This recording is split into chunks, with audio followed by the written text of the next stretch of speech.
You're listening to Discover Stories on Reimagine Radio, brought to you by the Vancouver Adapted Music Society. To learn more about accessible music programs and opportunities, please visit our website at bams.org. That's www.vams.org.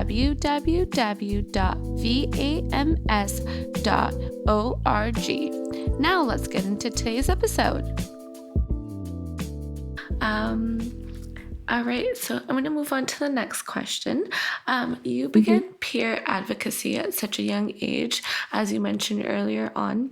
So how did these experiences kind of influence your path and the way you approach leadership today? I know you mentioned you wanted to go into the medical field, but here we are. So Wow, I don't think anyone's ever asked me that. It is kind of funny to me that I started in peer advocacy and ended up in something very similar. Peer support advocacy sometimes is a component of peer support, and it's a very similar kind of ultimate goal, I think, is to equip each other with our shared experiences. And but I did not set out that way at all. I think, how did it affect leadership? That's such a great question. I think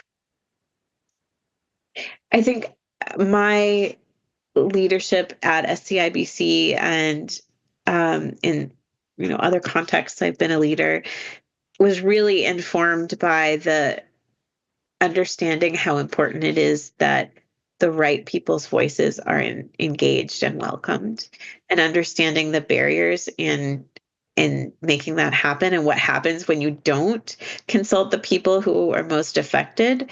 One of the things that I did when I worked at Children's Hospital as the youth advocate was they were very keenly aware at the time of the big, they call it kind of a chasm, a cliff that people fall off of when they get transitioned out of child and youth focused care at Children's and into the adult healthcare system.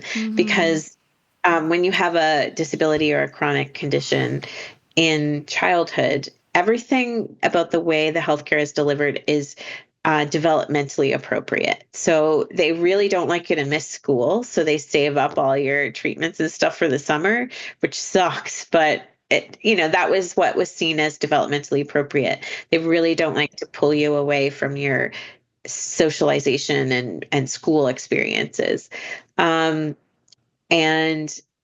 having your parents around with you and all of everything was sort of reinforcing of that family orientedness, and not a lot of it was about equipping the individual to make their own decisions.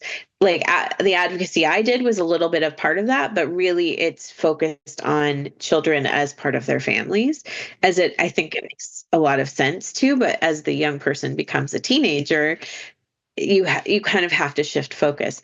Whereas in adult healthcare, our whole system is based on you managing your own stuff and staying on top of everything. And if you don't call to follow up on a referral, or, if you don't know who the right person is to talk to, or maybe you struggle to speak to authority figures like your doctors, which is extremely common among young people with disabilities, you get lost in the system. The referrals go out your last clinic day at Children's when you're 17, 16, depending on what clinic you're part of. And they were finding that many, many young people were lost to follow up. They didn't know what happened with the referrals. They never got to see them. I remember seeing a pediatric physiatrist, rehab specialist at GF Strong the year that I transitioned out of the spinal cord clinic at Children's at 18. And I saw her once and I never saw her again. And I don't know I got anything out of it. She is lovely. I have seen her since. But I was pretty stable and well over my teenage years. I didn't remember what it was like to have 6 surgeries in 3 years because I was young. I was really young at the time. And so I didn't have a resilience based on that experience. I had a resilience based on everything being hunky-dory, just fine. And so that was the sort of advocacy approach there, and everyone was sort of falling off that cliff, including me. I fell off that cliff. And then I had complications that led to a loss of function, um, because I couldn't figure out who to talk to. I didn't know what was happening with my body. Um, and I didn't recognize the signs of a worsening in my neurological symptoms.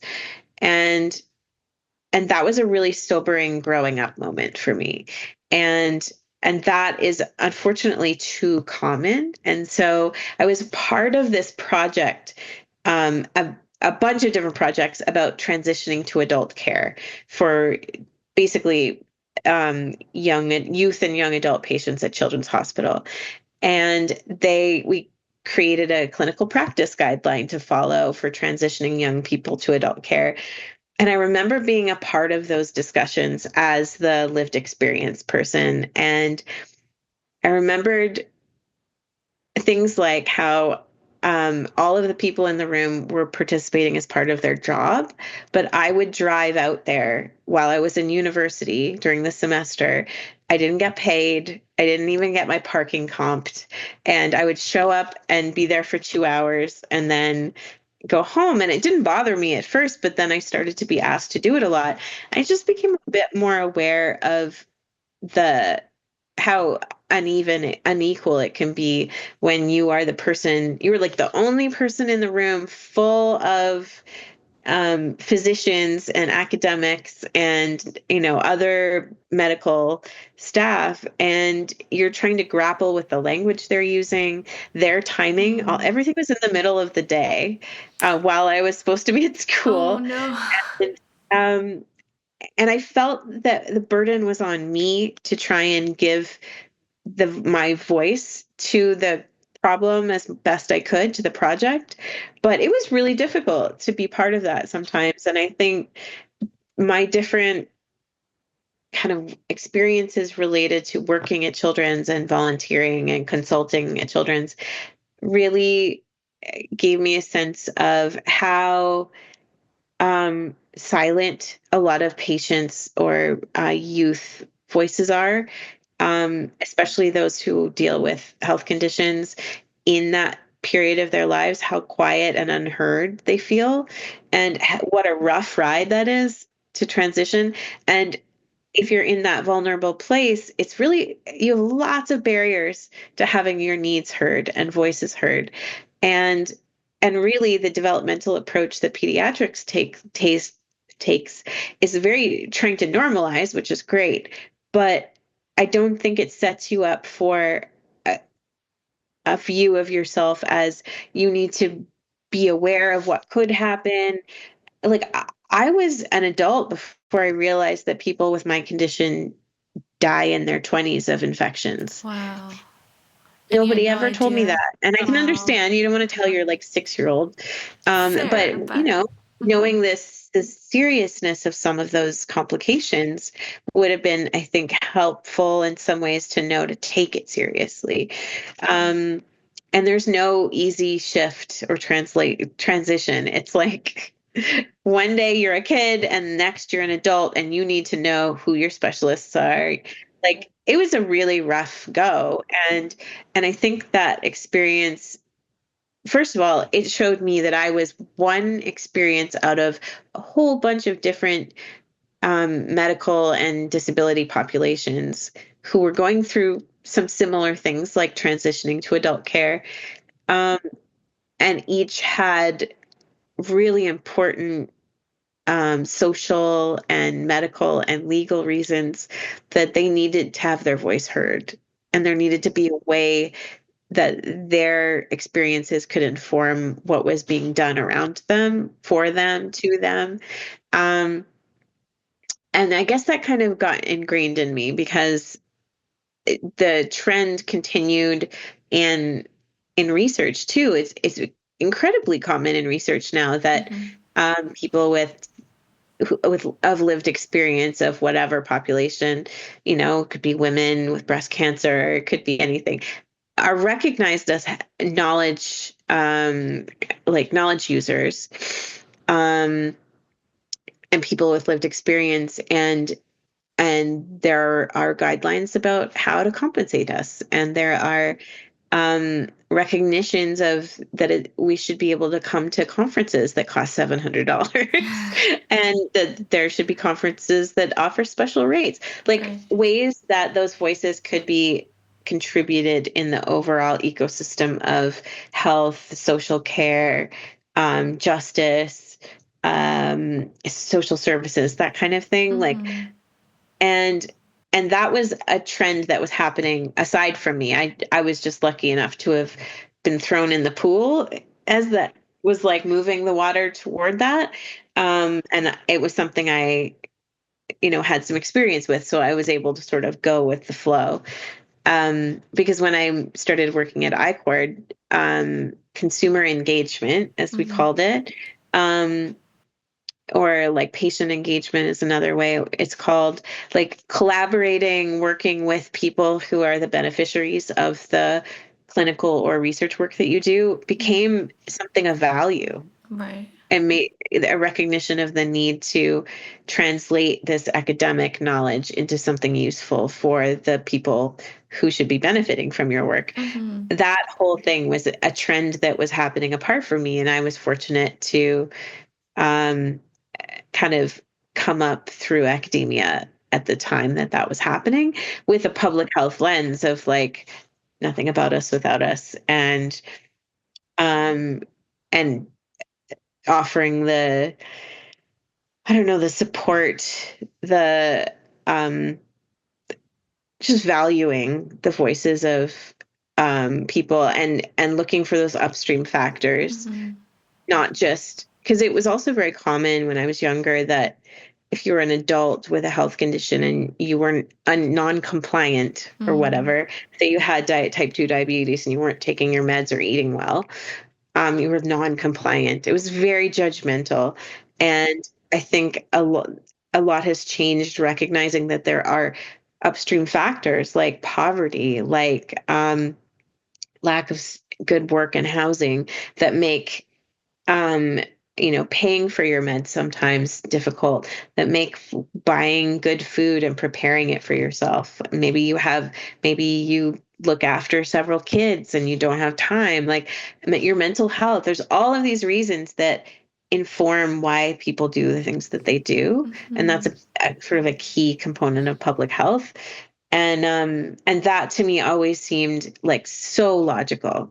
Like, listen to the people talk about their lives and how all of this affects them, and then look with them for the Mm-hmm. reasons Mm-hmm. that that whatever goal it is, like better health or better outcomes, are difficult, and then work together to remove them. That just seems like Common sense. kindergarten Yeah. logic, right? Like, work with your friends, Yeah. Come to. collaborate, Mhm. cooperate together, and talk to each other, and good things happen. Absolutely. But the world doesn't work as black and white as we'd hope it'd be. But I think we're moving into that way of being. But I feel like there's so much more room to grow and evolve it that way. Just going back to the transition period, I know you mentioned that like it's not just children transitioning into adulthood, which can be really jarring and abrupt, but individuals who are, transitioning, let's say from a long term in the hospital, now they're transitioning into like everyday life. Do you know of any programs that are available at the moment, or if there's any like resources for individuals that are transitioning at the moment? You mean out of hospital and into the community? Yeah, exactly. Um, I can think of a few. So we consider our peer support program part of that, and understand that when people are discharged from rehab, they're like little baby birds.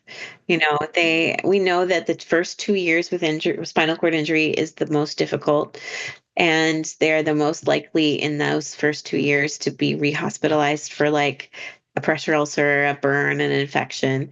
And um and we know that it's funny because I was talking about the youth to adult care transition, but in spinal cord injury rehab, we call that discharge period after rehab, the first like 2 years after discharge, they call it the chasm or the cliff, Oh, because that's when people in their early phases, the early months of their spinal cord injury, have to suddenly leave this like pretty protective, caring, proactive environment of rehab into you're going home. You don't, you're dealing with your family and your friends who knew you as a non-disabled person before.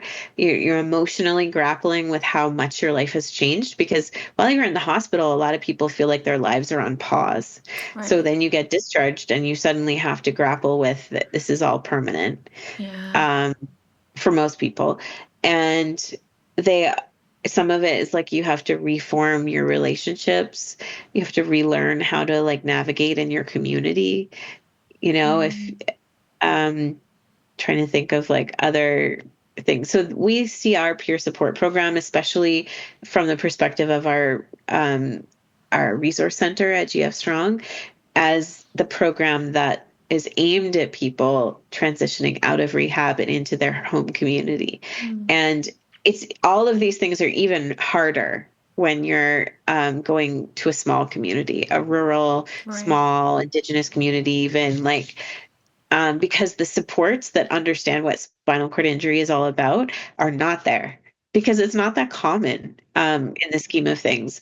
When you come out of rehab, you need an occupational therapist, a physiotherapist, and a physiatrist, a rehab specialist, um, and nursing care to some degree. Right. Um, and you may rely on a caregiver as well, like someone who assists you with like activities of daily living, like showering, eating, dressing, that kind of thing. Mm, And in small communities, they just don't have a lot of that. And it can be really difficult to, um, like, it can feel like you don't have a net to catch you right. if something goes wrong. And it can be hard to get into those folks. And even sometimes local clinicians, like physios and stuff, they might not feel confident about Mm, dealing with someone with a condition that they aren't experienced with. right. So, we try and be that program that we don't talk about that transition like in our events. We are all about a social community. So we try and have events in all of these regions where you can come, it's free, lots of food and good conversation. Sometimes we do pub nights or we go watch local hockey games together.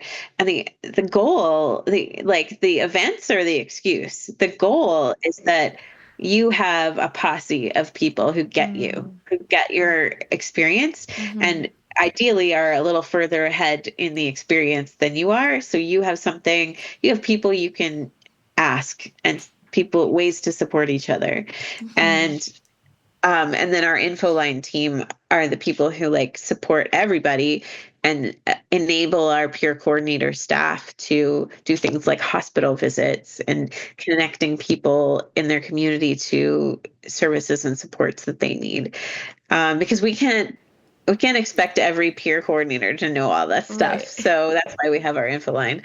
Um, yeah, so we try and be that. But there are also um, some other programs that can help. Like sometimes your insurance provider, like if you were injured in a workplace accident or injured in a car accident, and Work Safe BC or ICBC you have more of a like case management kind of system to engage with you to give you some funding for recreation and stuff like that. Mm, And so those can all be um, important for your ability to sort of transition in a strong and thoughtful way. And there are other nonprofits out there who do pieces of this as well. Like in Kelowna, there's a group called Accessible Okanagan, and are a lot of the same people who are in our community there as well. And they're really into recreation and sport and outdoor activities. And so that's kind of their approach and their crowd. And they do lots of like live music and stuff like that. So, we know that we aren't the only way that people with spinal cord injuries find their path and find their way to sort of reimagine their lives and get back into what they want to do. Um, Adapted sport is also a really common way that people accomplish the same thing. They find people who have similar experiences who they can learn from, and it's all in the context of, getting great at this new sport or just social community. Quad rugby or wheelchair rugby is very much like that. And it was like that for me with wheelchair basketball. So we are by no means the only people who do this kind of work, but I think we're probably the organization with the widest reach, like regionally around the province, and a lot of great different programs. And we really want to be the outlook to make sure the people who didn't get connected have support, and try really hard to, like, if we don't have it, we want to help you find it. Because a lot of people kind of get lost in the shuffle. And it can feel like when you come out of an extended um, hospitalization, you can feel very confusing and alienating. And we just want to make sure that you find your people, or find the thing that really like lights your fire and helps you come back to whatever it is that makes you thrive, right? Like, and so we're just as happy to help you find a single individual peer in your area that you can build a good friendship with, or a sport that does that for you. So trying to think of other organizations. That's what's off the top of my head. Well, that was very informative, so thank you. And yeah, absolutely. I can imagine how isolating it could be, like you mentioned, just transitioning from this like comfort and care in the hospital setting and then coming out into the community can be very jarring as well. So that's amazing that you guys have these supports, and definitely will link everything so people know where to find you if they haven't found you already. So many of our listeners might not realize the systemic barriers people with SCI and similar disabilities face daily. What's one barrier you believe that goes largely unaddressed? People might be surprised to realize that how much cost and income affects people's inclusion and sort of engagement in their world after a spinal cord injury. Because we think about our country as having socialized or single payer or universal health care, but that does not generally extend to things like wheelchairs, and in BC, medical supplies like catheters, which is really unjust. I don't know how else to put it, but and it also affects the things that I wouldn't say would be normally covered by a health insurance anyway, like the equipment we need to be active in our communities, or sometimes in our work or school as well. There's a lot of adaptive equipment that has been invented that is incredibly useful, but it's also extremely expensive. And unless you are on PWD benefits, like provincial or federal disability pension, um, most of that is not covered. And if it is, it will be just the basics. And I get that. I get that this isn't meant to be like a luxury sort of pension, but and a good example is vehicles, adapted vehicles for someone who uses a wheelchair, especially a power chair.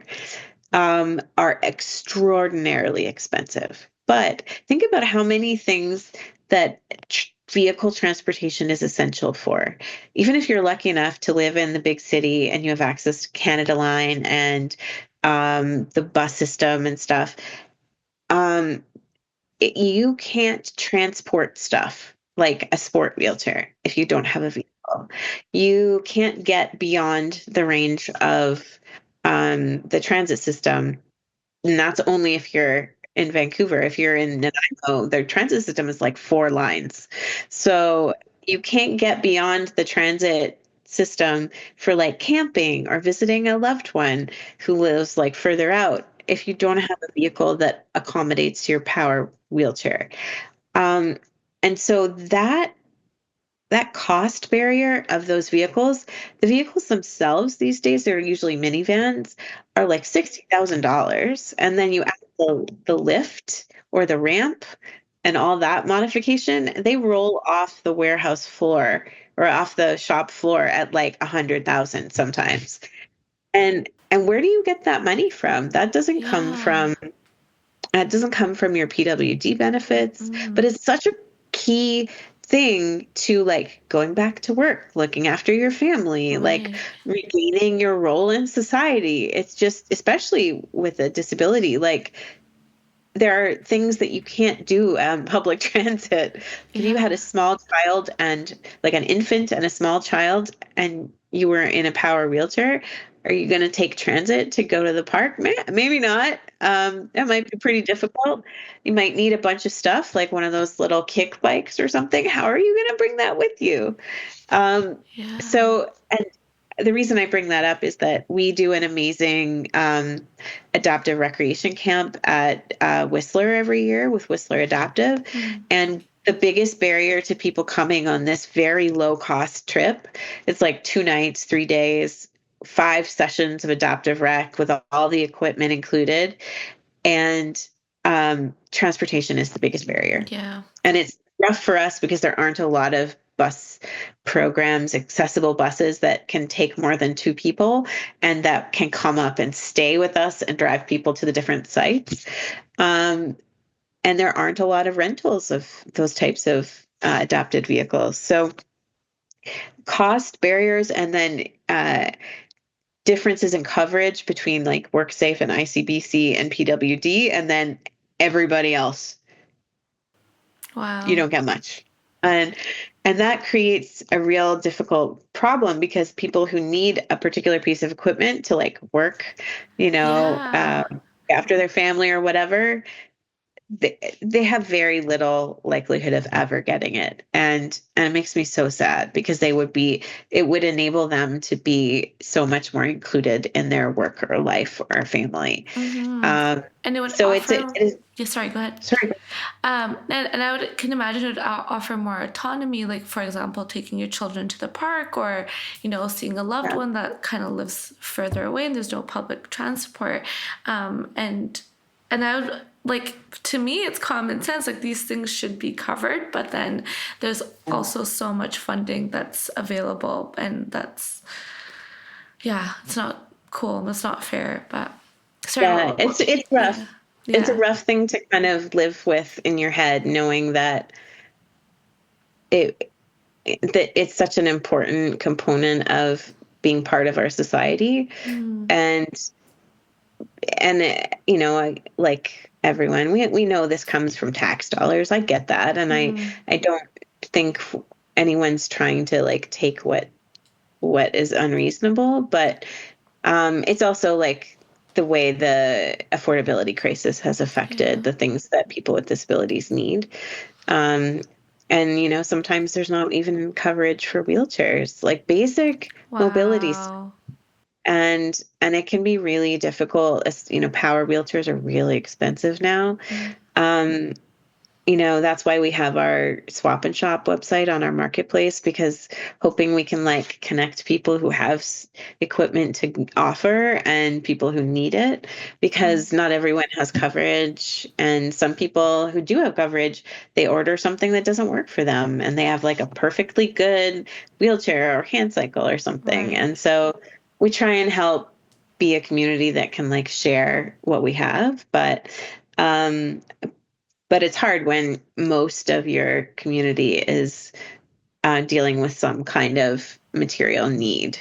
And and there's so many systemic issues. Don't even get me started about health. But that's one I think is a really practical one, and I don't think most people know about. So. No. Wow, thank you for informing us. Yeah, I had no idea. Okay, let's move on to our last question, and I'm not going to take too much of your time, but you're an outdoor enthusiast and often hand cycle through the woods. How does time in nature contribute to your well-being and outlook as a disability advocate and leader? This is my favorite question. Yay.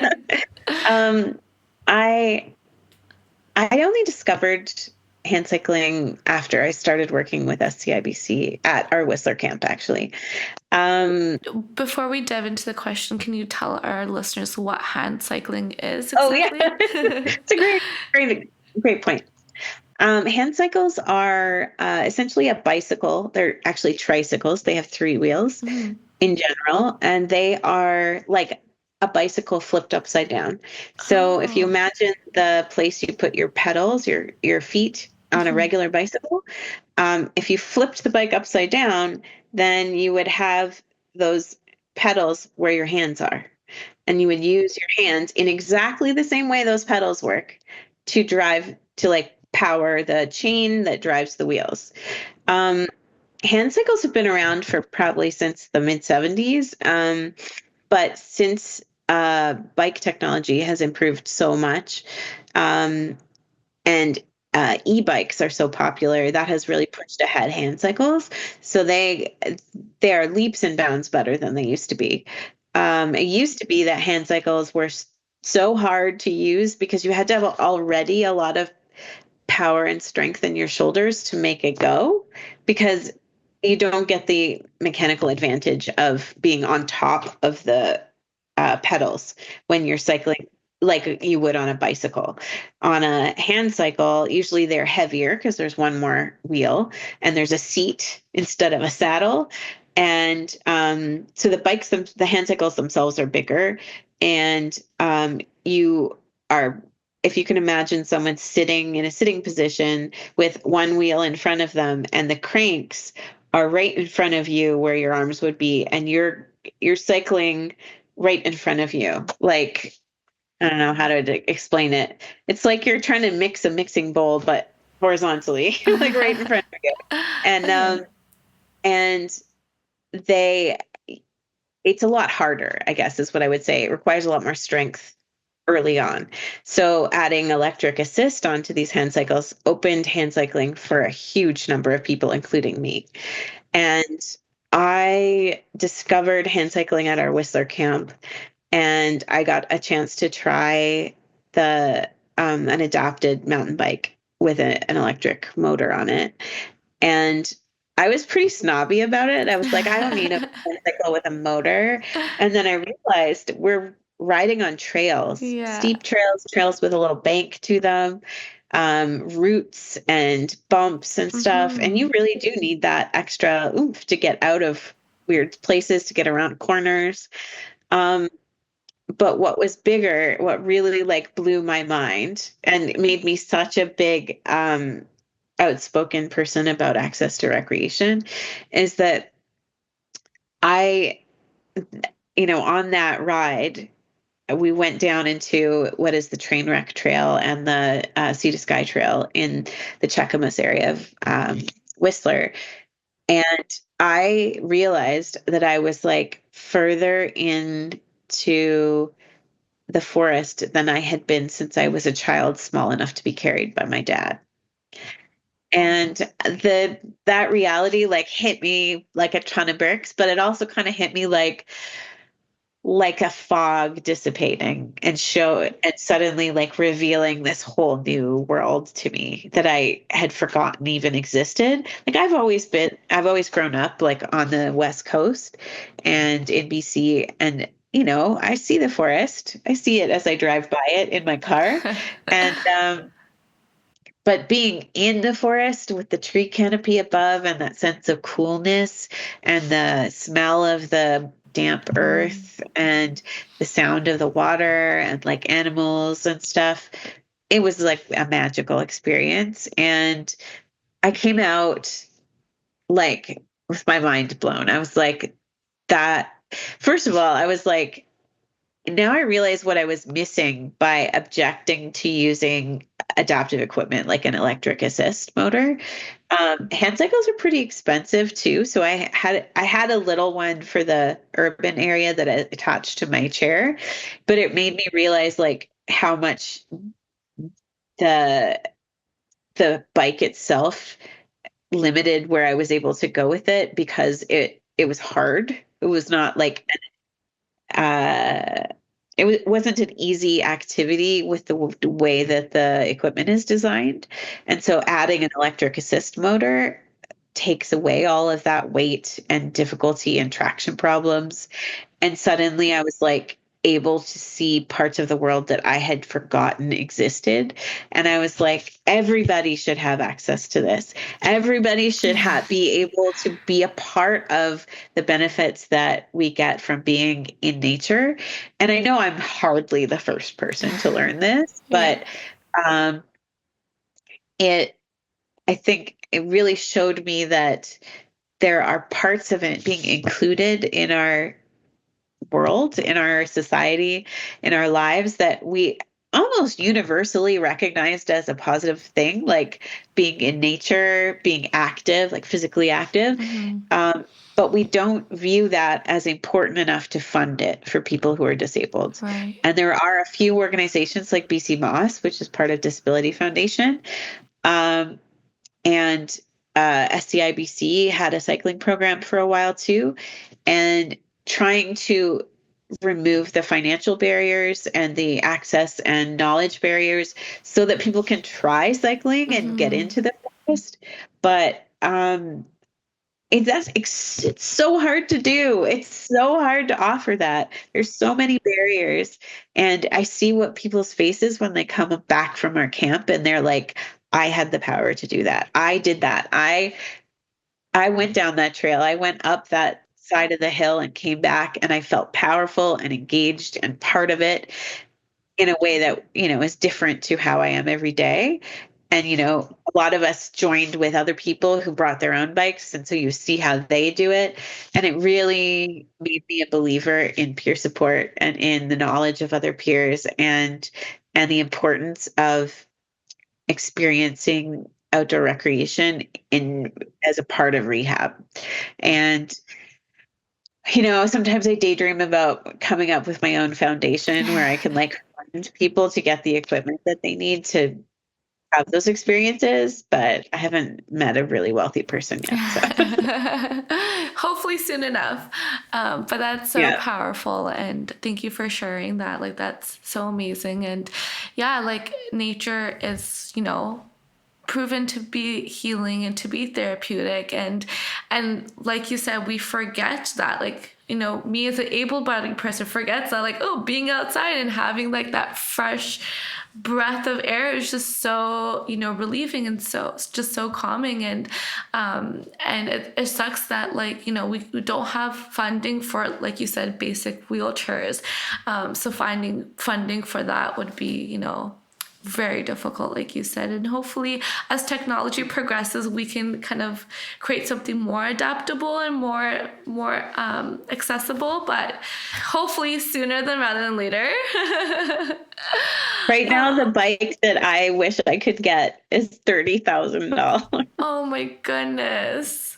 And you don't need that bike in order to do this. It's just a really amazing piece of machinery, but the average hand cycle with an electric assist is going to be 5,000 to 6,000 on the low side, and then more from there, again, with the cost and affordability barriers. But it is still, I think, worth trying. And there are lots of people out there who buy and sell old bikes and stuff. So I just encourage people to not view things from a like, oh, that's just not possible kind of perspective. Like, reach out, ask questions, see what you can find out. And A lot of times our community or other organizations can help you find a solution for that thing you want to try. And I think it's worth being curious about that and not saying no before you really know if it's not possible. So Absolutely. Thank you. Well, that comes to the end of our session. Thank you so much okay. for coming on here and sharing all the knowledge that you have. That was super informative. And I'm sure our viewers will find that the information that you provided very helpful, and they'll Oh, know where to thanks. find you. So Awesome. Well, I'm sorry in advance for how hard it is to edit me because I'm super long-winded, but no, I love it. I Okay, bye. Thanks for tuning in to Discover Stories on Reimagine Radio. If you enjoy our content, please support us by subscribing to the YouTube channel or following us on Spotify. See you in the next episode.